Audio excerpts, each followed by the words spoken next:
Welcome to Redefining Engagement. I'm Francesca Dumas, Director of Audience Development and Strategy at Contribly. And in this show, I speak to leaders and innovators in the media industry so that we can bring tips, wisdom, ideas, and even some things to avoid so that we can all do more engagement better. So without further ado, let's move on to our next guest.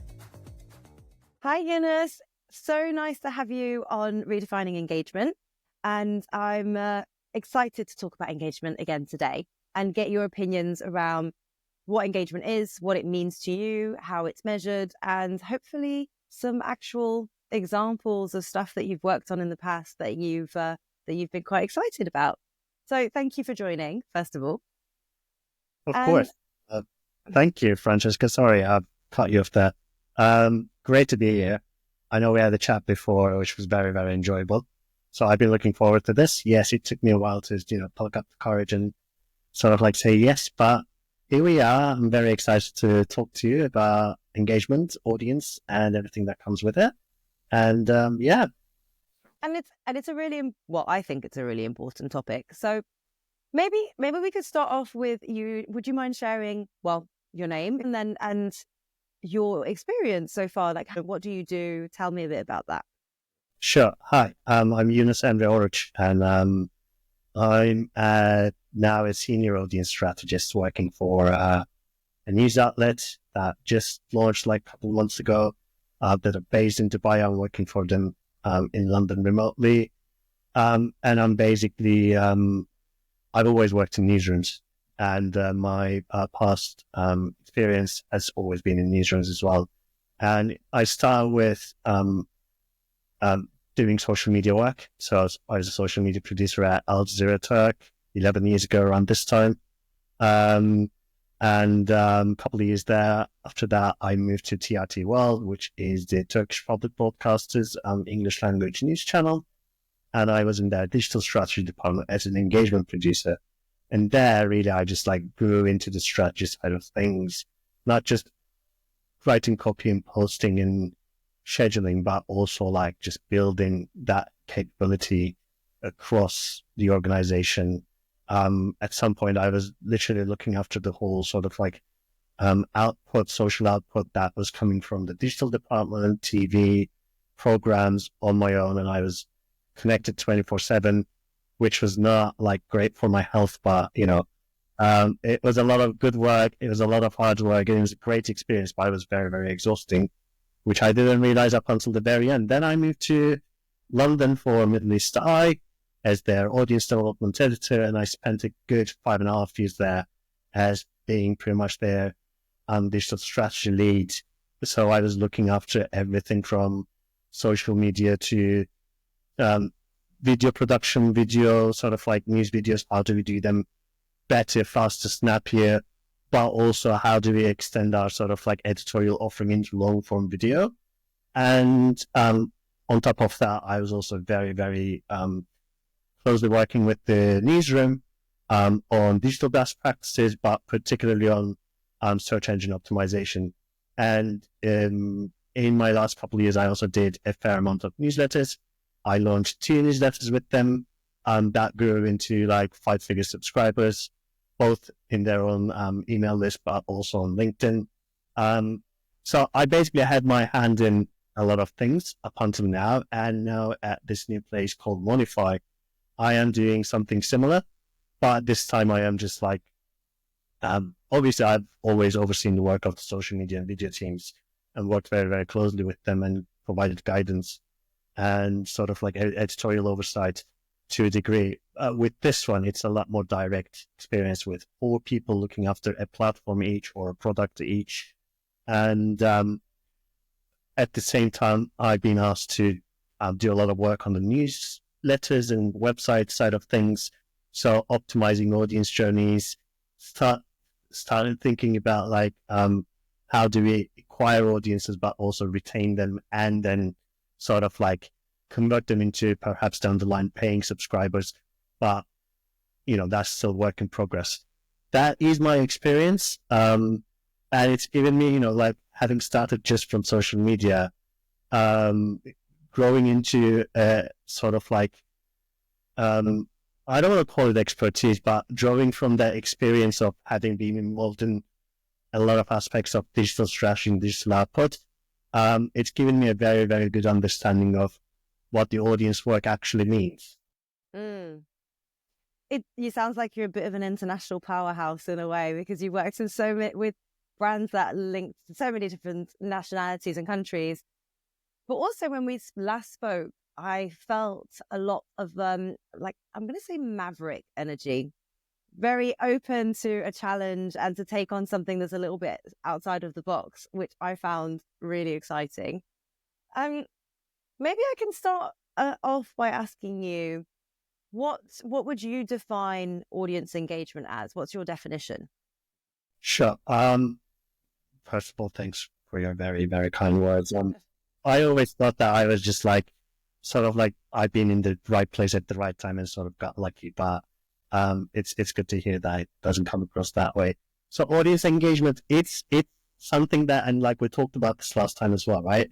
It's something that evolved a lot, not just like over the past decade since I sort of like started in the news industry and social media, but also like over the past even like couple of years, how we start thinking about engagement has changed a lot. And right now it means a lot to me, just not getting eyeballs on our videos or eyeballs on the website. It actually means how are we able to sort of like give back to our audience? What are we getting from them in terms of the signals that they're giving us? You know, when they engage, when they view the video, when they save it, when they share it, when they like it, or when they read an article and spend 2 minutes on that page, what are they telling us? And how are we taking that information and turning it back into another piece of content, another product that actually meets a need for them? So this, like, over the past couple of months, especially going into this new role, this is something that I've been thinking about a lot. And call it serendipity.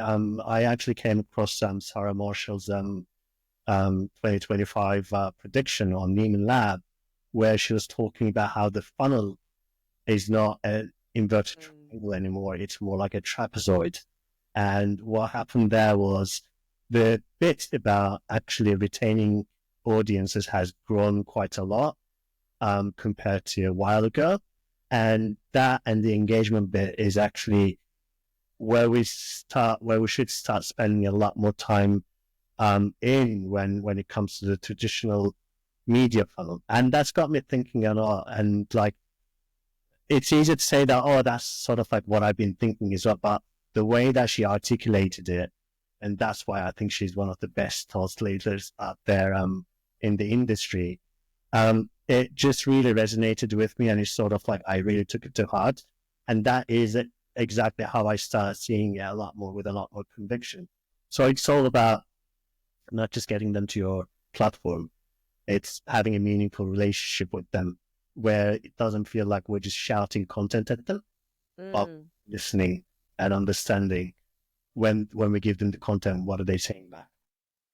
Oh my gosh, I saw that article as well. She describes it so well. It's a really good one. And if anything, I'm on the same page. I don't want to make it sound like I said it after, but I also read that and thought, you've literally described what was in my brain, but in a way that I could have never have explained it better. Yeah, exactly. So the basic of it was looking at a marketing sales funnel and then like describing that in terms of content and that middle piece. When you're looking at that middle piece of engagement, the piece that you're talking about, where basically it was around try before you buy, people need to like be part of it and have experienced it to really get involved. But also if you want retention, it was focusing on that engagement piece in the middle. What does that look like in actual examples in your world or in the thoughts that you're having at the moment? Very good question. The challenge that we have right now at the current place that I'm working is that it is new. So what we need to build right now, in my opinion, and this is something that I've been advocating quite a lot in internal discussions, obviously, and it's getting a lot of good reception from, because there are many people thinking the same way. It's all about telling people as a newcomer, into the area or into the space, why should people come to us instead of going somewhere else? Especially during financial news, why should people read us over Bloomberg or the Financial Times? Now, the selling point of Monify is that we are targeting 5 key emerging markets in the region, and we are trying to basically get our audience the best local insight from the local talents, whether they're entrepreneurs, whether they're pioneers, whether they're long-term investors. The thing is, what we want to highlight is that region has a lot of potential, and you should hear it from the people who are there, who have been putting the work in there, and we are giving them a platform, and no one else is actually doing that on this scale. So that's why you should read us, you should watch our videos, you should listen to our podcast, etc., etc. So that's sort of like, that is my starting point, establishing that trust and visibility and awareness with the audience. And obviously we want to get ahead of ourselves and sort of like skip a couple of steps and just get people to register on the website and sell them something. I don't know, like maybe in a year or so. But to be able to do that, you have to put the work in, and that work is a long play. You can't just build all the trust overnight. So that's how I've been sort of like thinking about it. And that's, I think, for every news organization or every journalist, every content creator in the news industry, that should be the main thing. But the other thing is that it is also about producing something that is actually that meets a need, right? We've been talking a lot about, and we've both been reading a lot about user needs, which is a concept that is just so essential, that is just goes beyond its time. It's incredible, right? The way that Dmitry Shishkin sort of like conceptualized it and then implemented it and then made it like a industry-wide practice. And there are other people who have done iterations of it. It is such a good concept that it is actually one of the things that people in the audience area should keep in front of their minds at all times.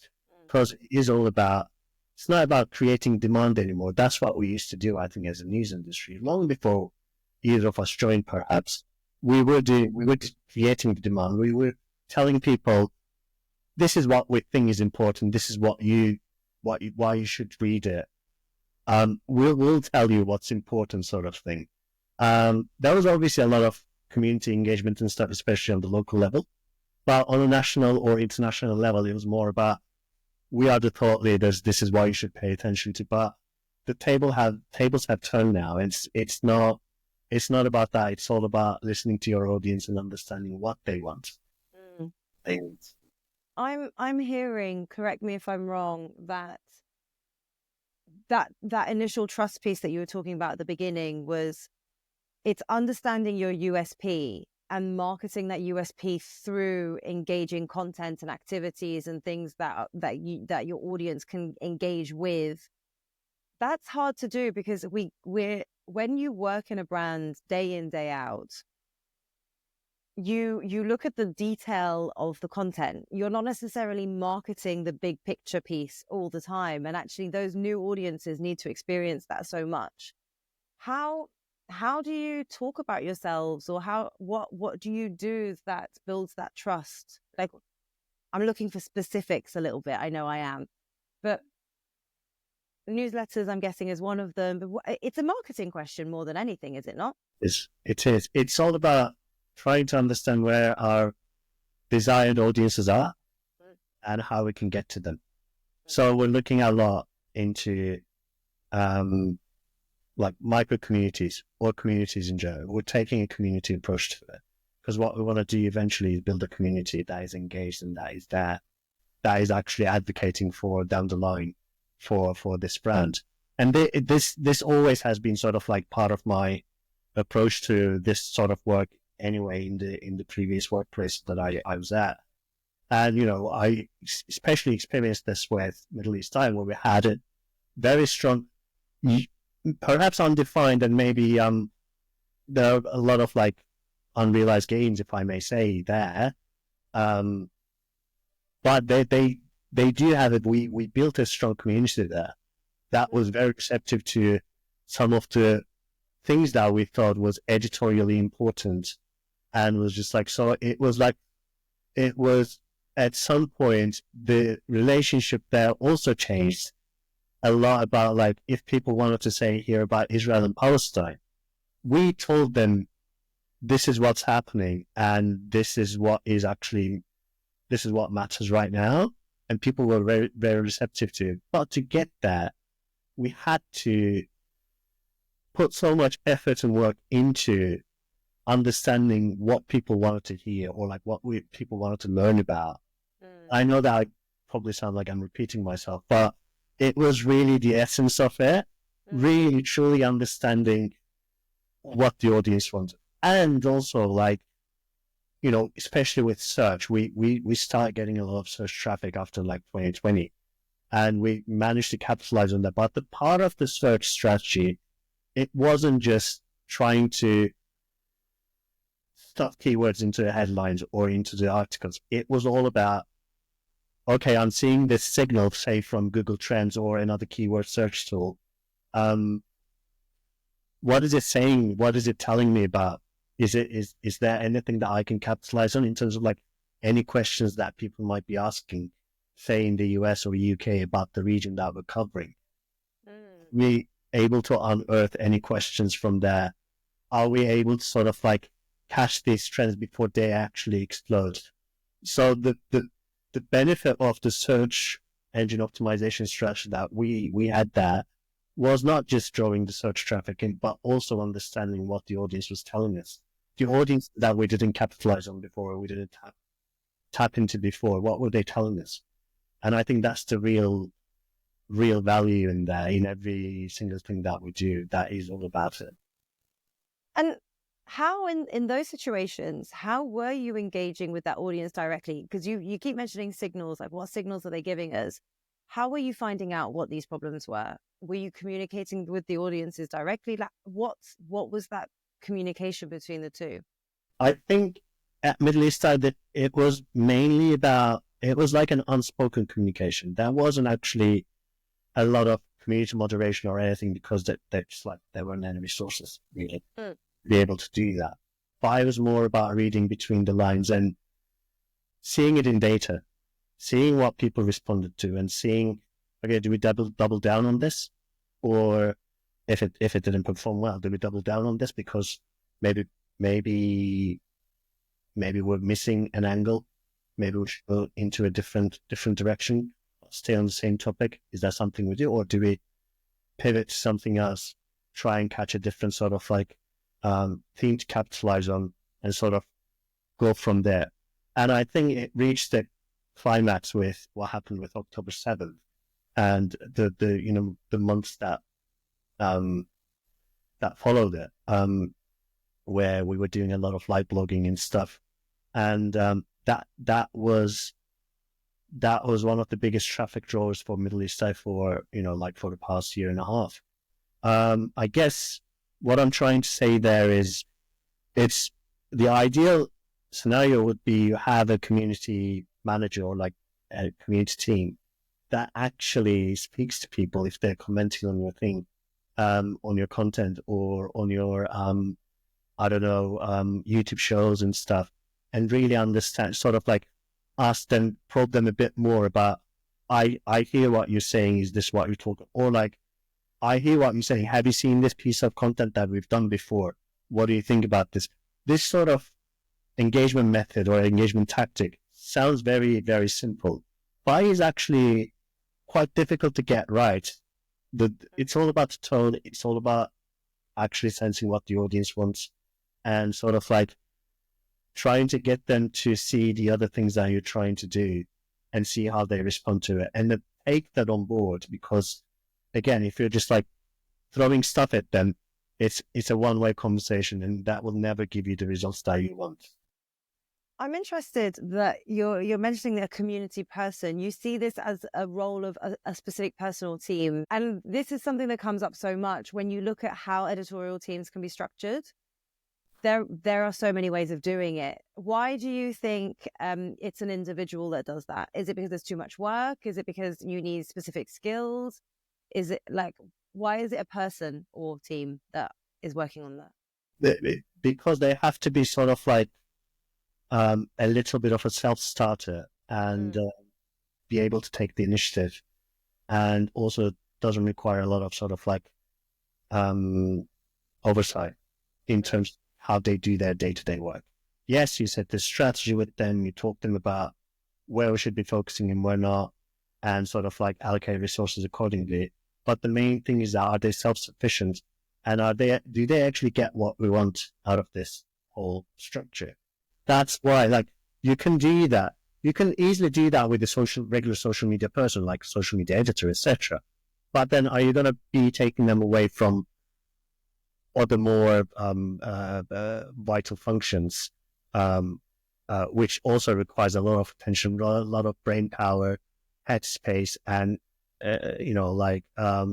self-sufficiency as well. If you try and sort of like bundle all these responsibilities into one person who's doing publishing, doing optimizing, doing community moderation, it's going to be too much. And I know that no one has endless resources, and that is a struggle everywhere.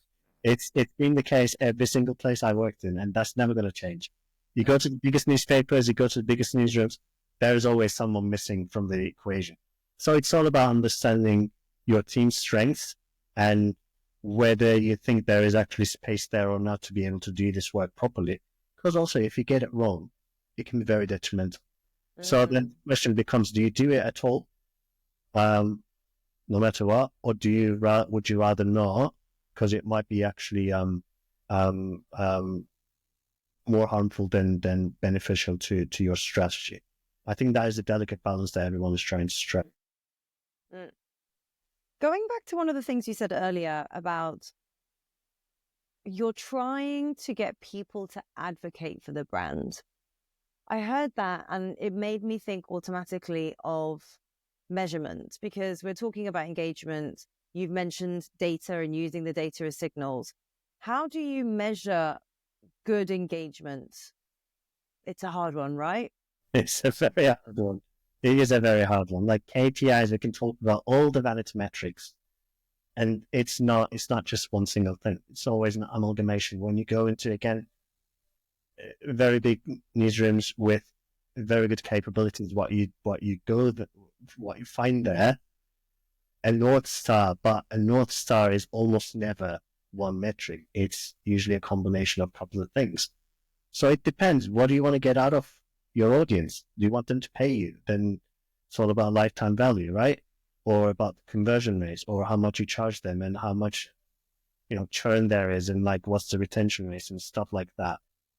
Is it just eyeballs? Do you want just reach and exposure? Because some companies are not reliant on advertising revenue, or they don't have to rely on subscriptions or anything like that. They can be public broadcasters, and all they want is actually get their voice out there and make sure that the public is actually getting the best information out there, which they believe that they're providing. So you can measure it by views or traffic that you're getting, and sort of like see how much repeat visitors you have, right? So it will really depend. There is not one single answer to that. It will depend on your goals and your sort of like long-term vision. And what do you think the biggest hurdles or challenges are in your experience? What is stopping news brands and brands from engaging better? I think it's one of the things is, and I'm going to talk about all of us as journalists here, because I don't want to separate myself from the crowd, even though I don't think I'm deserving of the title. When journalists stop producing content for themselves and start producing for their audiences, that's always a good start, but also that is the biggest hindrance to their own sort of like purposes. If they want more exposure, etc., they can't just dictate. They can't just tell the audience that I know better than you. Content is king was a trap that we all fell into back in 2014, 2015, 2016. Content was never the king. It was never going to be the king. It was always going to be about what your audience responds to. And stop producing for yourself if you're doing that, and start listening to your audience and go after their needs. That is, I think, the biggest challenge that every single news brand that is out there, because when you are just producing content that feels good to you as the person who's producing it, when you feel like it looks nice on the page or it looks nice on your social feed, I don't think you're on the right track there. You need to get over that and go into the really heart of the issue, which is, what do they want? What do our readers want? And what strategies have proven most effective in engaging your audiences in your experience? I think I don't want to sound too cliche, but the attention span of people have been reducing and reducing and reducing. There are mediums that it's been increasing, like podcasts and stuff, which is great. But not everyone consumes podcasts. Not everyone reads newsletters. They both actually require a fair amount of attention at any given minute. The thing about that, how do we make the information a lot more digestible, and how do we serve it to them where they are, right? And then if we want to acquire them as our own audiences, how do we basically make our value proposition and convince them why they should just keep coming back to us, or why they should just like log into our website or subscribe to our newsletters? What value are we providing to them? I think that is the main thing. So it's all about knowing how your audience consumes their content, what's their preferences, how much of it they want, because no one wants an overload of more information that they want, and how do you present it, and what data are you collecting, and that is actually feeding into your future planning.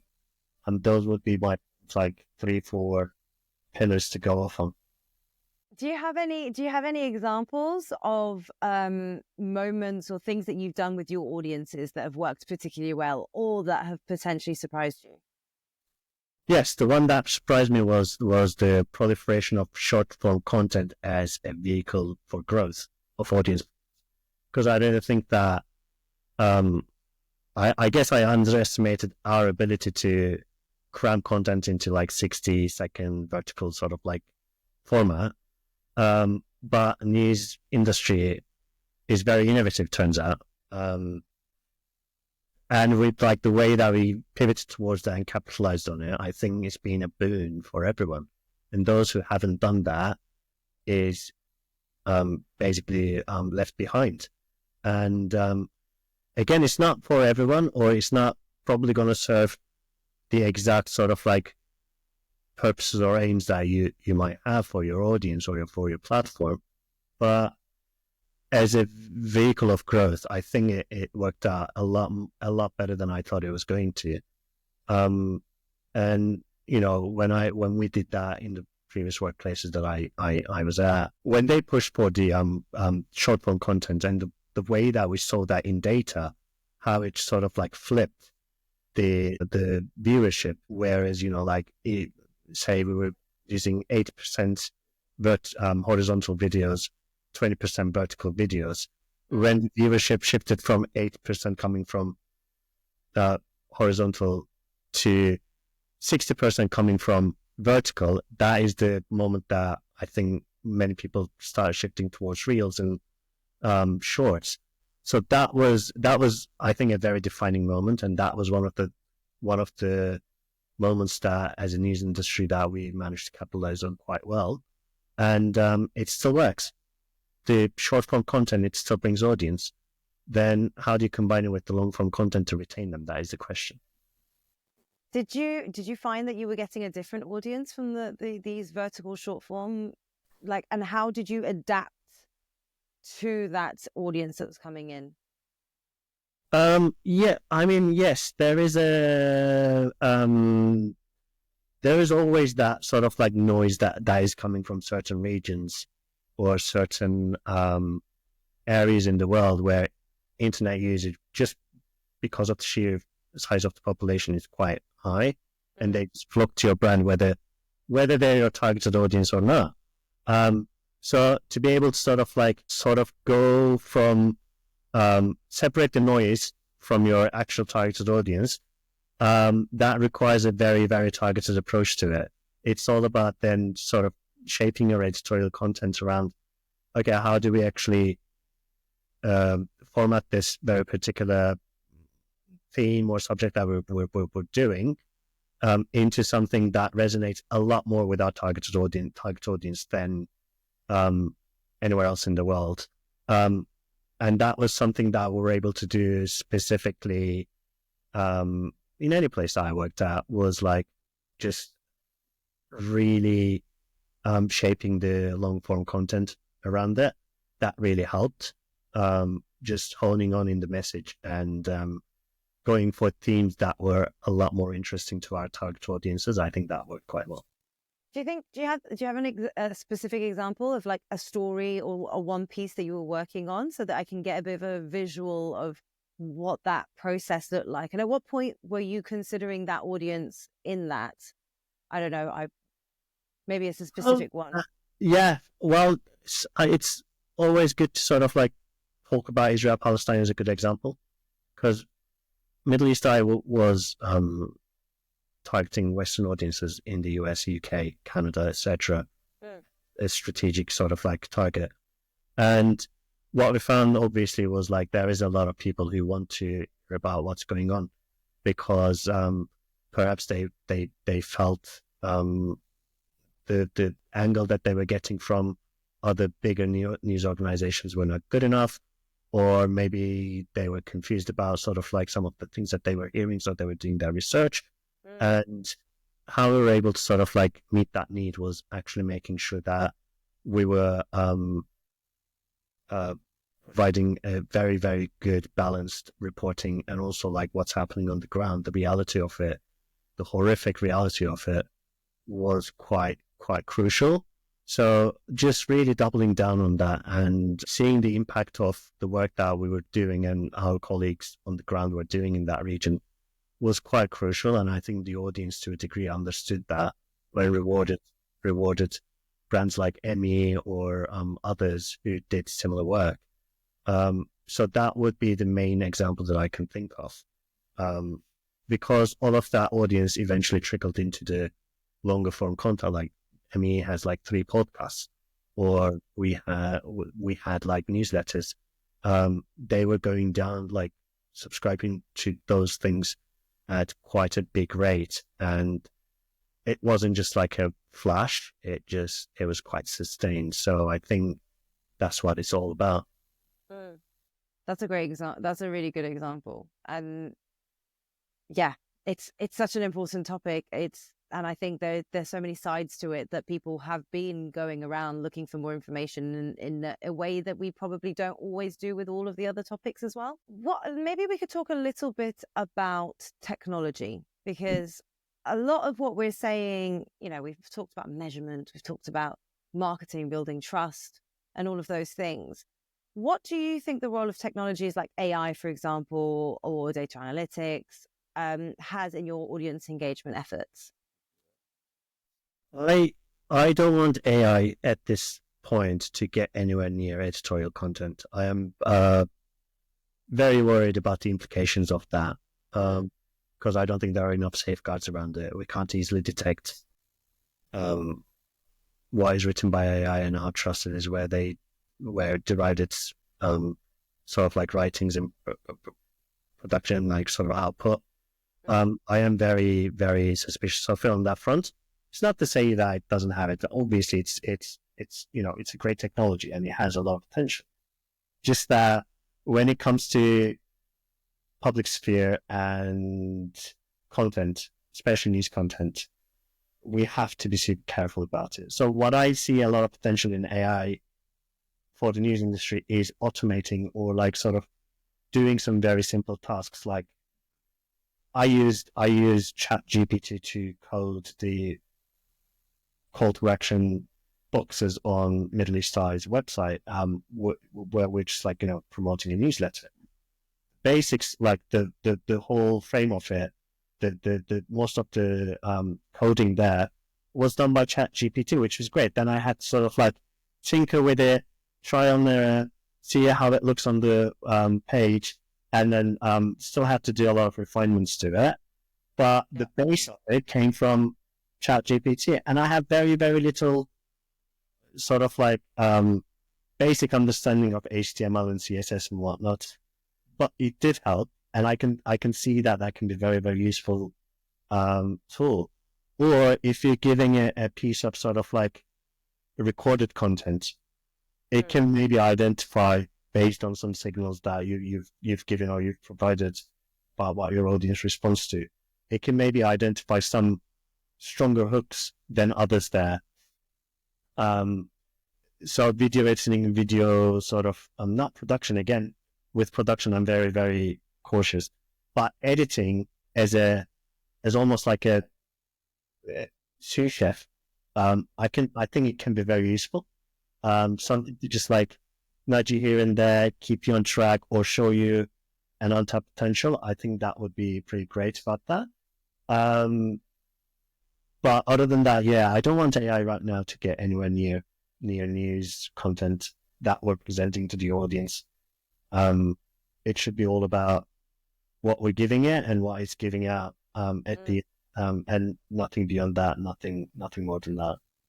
Do you not see it having a bit of a role in the engagement sphere in terms of maybe not producing the content, but helping us find those audiences potentially that have a specific interest? Maybe there's something around that's happening. I'm literally thinking out at the top of my mind. Maybe then I didn't necessarily answer it in the right sort of like framing. My framing, though, has always been like the good audience engagement work comes from a very good content production workflow. The better that workflow and the sort of like seamless that experience is, the better, you can focus a lot more on the actual engagement side of things. So I guess that's where I was coming from. But from that point of view, you are onto something there, I believe. And I think the thing is, like, can it help us collect that data? And can it help us like parse that data, sift through that data, that then give us meaningful input or signal into the processes that we use to plan our content or plan our strategy? It still, in its essence, be data informed, and AI is just like, if you think of data as paper, AI is the scissors that you sort of like cut its shape, I guess. That's how I view it. That's how I see it. Image. Yeah. So that's sort of like how I'm viewing it. But that it is, I think I have a bit of bias there in the sense that I am suspicious still of the whole technology. And when you look at people who advocate for AI as like the panacea for everything that is wrong with the world right now, that really makes me quite cautious. So I'd rather just like take my time and limit its involvement in these processes and use it for good where we can. And it is quite useful in tackling all these like big data sets and stuff. But are you able to get data from the people that you want in the first place? I think that's the main question. I almost think, and I'll put a bit of my opinion in here because why not? I almost think every conference that I go to and everywhere we're talking about it so much that I feel like we're missing the core of, there are things that we should be doing already better. And it's the shiny new thing in the corner that everybody's like flocking towards. And yes, it's going to make massive savings in terms of time and energy, well, human energy. But it's actually the human connection part that is the most important part that it can't do. And that's what I wish we were focusing on. And it's a huge challenge because it's very hard to do at scale. But yeah, we talk about it so much. It's no, exactly like that. And it's expensive as well. Very expensive. It's very expensive. It's not accessible. It's not as accessible as some of these people are thinking. And that makes it very, very it's almost like a very middle to upper middle class experience to talk about sort of like the, you know, greatness of AI and how good it'll do everything because, you know, just because it can. Whereas, like, where are the disadvantaged people? Where are the people who have been marginalized in this equation? How is AI going to help them when they have no access to it? Right? That should be perhaps like one of the biggest focuses that we should sort of put on this subject. Is that it is a very middle class. I find it very middle class to talk about AI in general. This is not a shade on you or me, or it's definitely fairly middle class. But the thing is, like, it always involves ignoring some other people that are always overlooked, and that doesn't really please me as sort of like when I think about the potentials of it. When it starts touching average person's life, is otherwise otherized. When AI is able to do that, when they actually feel the benefits, I think that's when I'll be convinced about the potential of it. Fair enough. I feel quite upper middle class at the moment. Right. So yeah, it's just like it's no. I love it. I love it. And maybe I'd love to know a bit about your vision. Where do you see the future of audience engagement heading? Well, I'm going to maybe in the next 3, 5, 10 years. Yeah. What do you think is going to change? Engagement's focus. I think it's fully part of the audience development cycle now. And what used to be, again, an inverted triangle is now more like a cycle.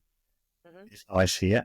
So going through like the discover, engage, retain, convert cycle, the engagement bit will always be there, even with the people who you converted, because you have to re-engage them at some point. Some of them will go, you know, like, either they'll become unsubscribers or they will stop engaging with you. They will not open your emails. They will not log onto your app. Things like that. How do you get them back? That's going to be part of the audience engagement work, I think. And I think the industry is moving in that direction. You're seeing a lot, or maybe this is what I've been seeing a lot more about over the past year or two, is it's all about subscriptions, registration schemes, this and that. How do we keep these audiences in these places? How do we show them different paywalls? How do we personalize content, customize the whole user experience for people? I think that's going to be more about that. The engagement work is going to be re-engagement. It's going to be, because at some point I think we will run out of audience to a degree, in the sense that the people that we can serve will overlap quite a lot. And how do we start re-engaging those people who we've already reached? How do we prove our value to them over and over and over again? Which I know it takes it away from its traditional sort of like definition, but I think that is where it's moving. That's potential anyway. And a quick last question for you. In what engagement hack would you give to someone potentially starting out on their engagement journey or on a brand journey? You know, what's the one thing that you'd say they should be doing? Get your hands dirty. Okay. Really, like, just take part in every part of content production and distribution. If you don't understand any of these parts, you will not be able to convince people that you understand what they're doing. And in the end, they will not be able to give you the content that you need to engage with your audiences. So especially if you're in the news industry, it is very, very important to be very astute about, like, obviously all the platforms that people are on now, all the way from search engines to TikTok to emails to podcasts and all of that stuff. But it's also very, very important to understand what is journalism, going back to basics. What constitutes a journalistic conduct, news content?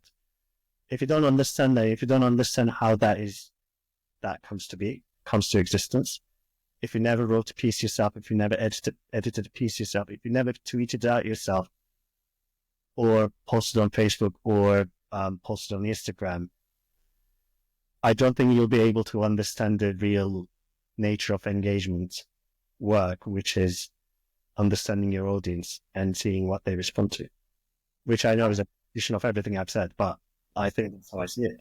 No, that's a great hack, because I think you're right. Not enough people do like mix No, into all of the everyone wants different parts. to embed and become the editor of this and editor of that without actually producing any of the content. Like everyone's got to start from somewhere. On which point we should also talk about like the rife exploitation in the news industry in general, where people are still getting starting salaries that is just quite literally, you can't survive on them. Especially if your industry is concentrated in a big city like London, where you have to live to do your work. It's not like I keep coming across these like entry level job adverts in the news industry, whether they're in London or other places, and the salaries that they offer to younger people, they know that they need them. They need the younger people in the industry, but the way that we're treated, and I'm trying not to do this, obviously, I'm trying to treat everyone to the best of my ability in my sort of like capacity, but the way that we treat people, younger people, and the sacrifices that we expect them to make is just really unthinkable to me, and I don't understand how it's come to that. Yes, I know the money is tight for everyone, but like I can think of so many news brands spending so much money on so many unnecessary things that they could just cut down on and just like give much better starting salaries to entice people into the industry. Because without that young blood, without that enthusiasm, without the diversity of younger population that you need in your ranks, you can't just survive on, again, upper middle class people. They can rely on their families or their inheritance or whatever to survive on these like very, very small salaries. They will not bring us the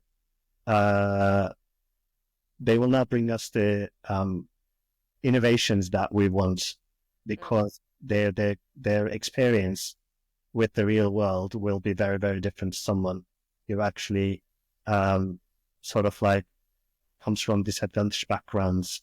And if you're not able to make that connection, you will be marginalizing people a lot more. And that's why I think when you read about the Reuters digital news report every year, one thing that you keep seeing is news avoidance is growing out, like year on year, it's just growing in every single place that we can think of.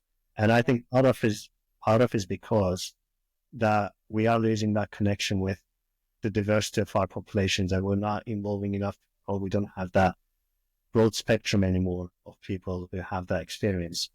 And I think that's the most dangerous thing about the likelihood of survival of the news industry in general. I can't agree with you more. And actually, in this series of talks, it is something that has come up a lot from everyone, and we need a big change, 100%, because we're never going to engage properly with all of the different people if that's the case. I totally agree. Absolutely. Thank you so much, Yunus. I really enjoyed this chat. And thank you for your patience. It's been a great pleasure.